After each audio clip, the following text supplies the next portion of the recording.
All right, welcome back, everybody. Today's video is made so quickly with not a lot of thought that I stand the chance of being very embarrassed by this upload, but it will illustrate the point that I want to make.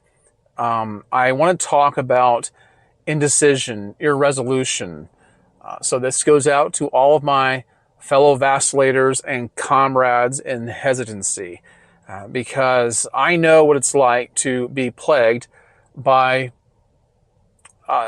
the plethora of options you have laid out before you on any number of given things, and have to face it with consternation and wonder, what am I going to do? What if I make the wrong decision? And I've learned to kind of curb that. I'm still working on it, but I'm not that way with everything. So I'm not so bad that it really afflicts my entire life. I'm not like a squirrel in the road where, you see them scurry out and they know that something's coming toward them. They've got to make a decision, but they just act like they can't make it their mind. So they're going back and forth, and then squish. I don't get run over, but I aggravate myself. Okay. And it's not the big things that I do this with. Being somewhat indecisive can help you when it comes to big ticket items, like buying a house, buying a vehicle, buying property, picking out where you're going to stay when you go on vacation. When it comes to big deals or trying to get the best deal, it's actually quite helpful. That kind of mania actually comes quite well into play, if that's what it is. If it's a mania, I don't know. But where it really becomes vexing is when you're just trying to make a decision over things that should be considered inconsequential. Okay? Here's what I'm talking about. I used to work in a donut shop back in the late 80s. And I worked what they would call the graveyard shift, and sometimes it would go over. It was a 24-hour donut shop. And you'd see all sorts of people come in. And this is where you see people have the hardest time making a decision with donuts. All right? Listen, all you care about when you're hungry is getting something in your belly and satiating your hunger, right? It's the end result you really want. You do want the taste, but let's face it, they all pretty much taste good. But in your mind, you think, what if I make the wrong decision? What if I should have had the Boston cream rather than the glazed chocolate? But I do this, and so do a lot of other people that come into a donut shop. And I'd see this night after night after night.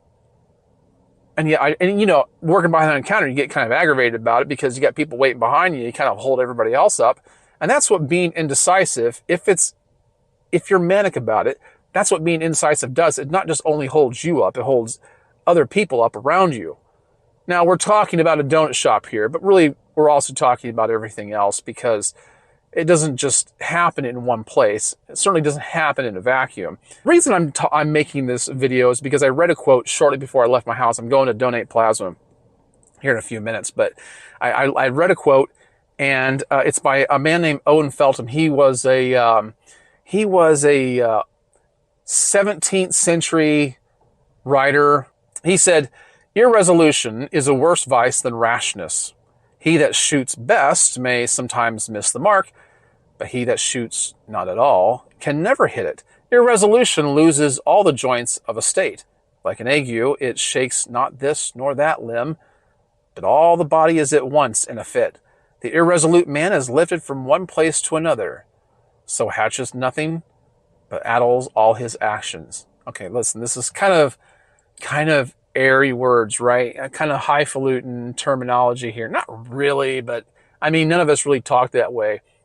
But it did get me to thinking, that the problem with being indecisive, especially about the little things, is you're giving more weight to things than they really deserve.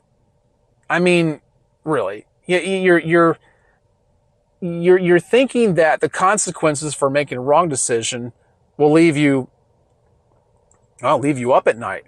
And they don't. But here's the thing. Let's go back to the donut shop. Really, let's go to the donut shop.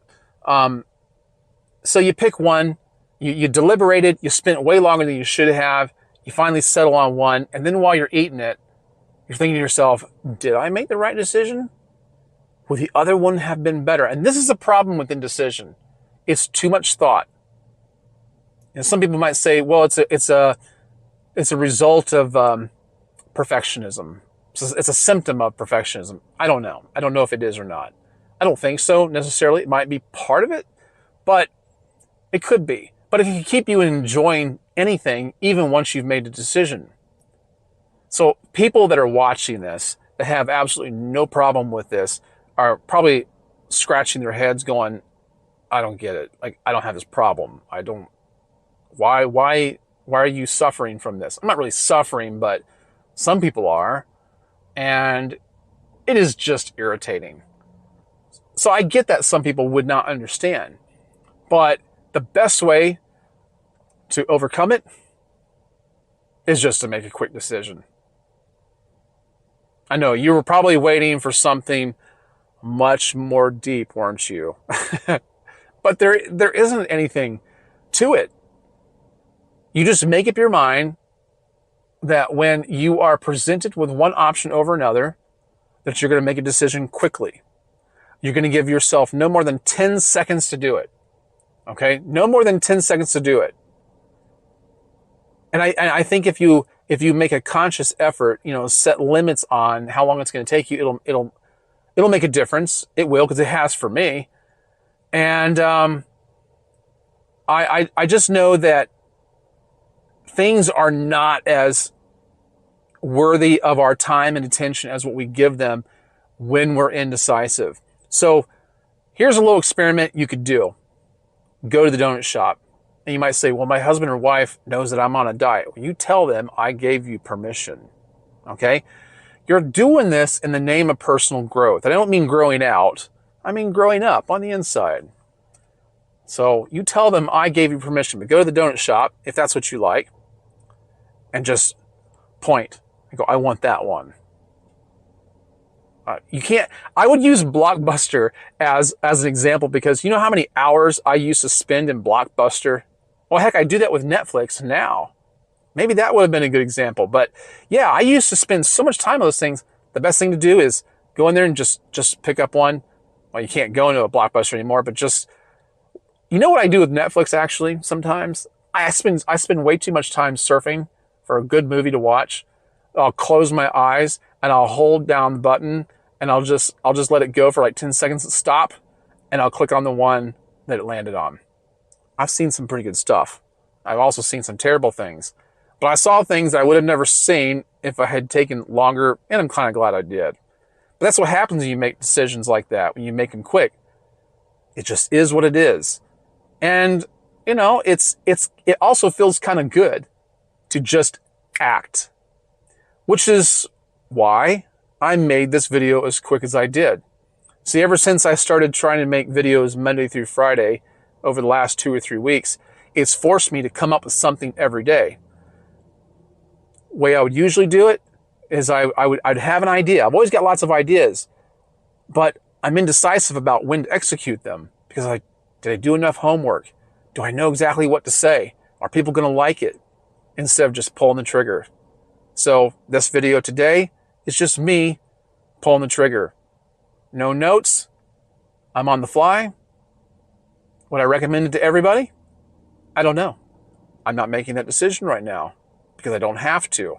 But I challenge you, next time you're faced with an option, and the more options you have, the worse it is. Let's be real about it. And actually, the less consequential they are, the harder it is. But next time you're faced with something, just pull the trigger. Do it fast. Rip the Band-Aid off. And enjoy it. Just enjoy the fact that you acted instead of wasting your time and perhaps someone else's. Nothing deep to this. Just pick one. All right. I hope this has helped. Let me know what you think. Let me know if you relate to what I'm talking about. Or if maybe you have a method of attack yourself for confronting these things. I know when I used to go to Blockbuster, I used to pick things in alphabetical order so I would not waste as much time, because my wife would get so aggravated with me spending too much time in one place trying to pick out something. So I get it. I totally get it. And sometimes you need people to find you insufferable for you to finally do something. But you don't really want to get to that place. I've said enough, right? I've said enough. You got my point. If you haven't subscribed to my channel, please do so. Hit the notification bell, like the video, and share it with others. And check out all my other ones. There's a playlist at the end of this video. Click onto that. You might find something you like. All right, guys. I got to get going, but I will catch you on the flip-flop. Have a great day.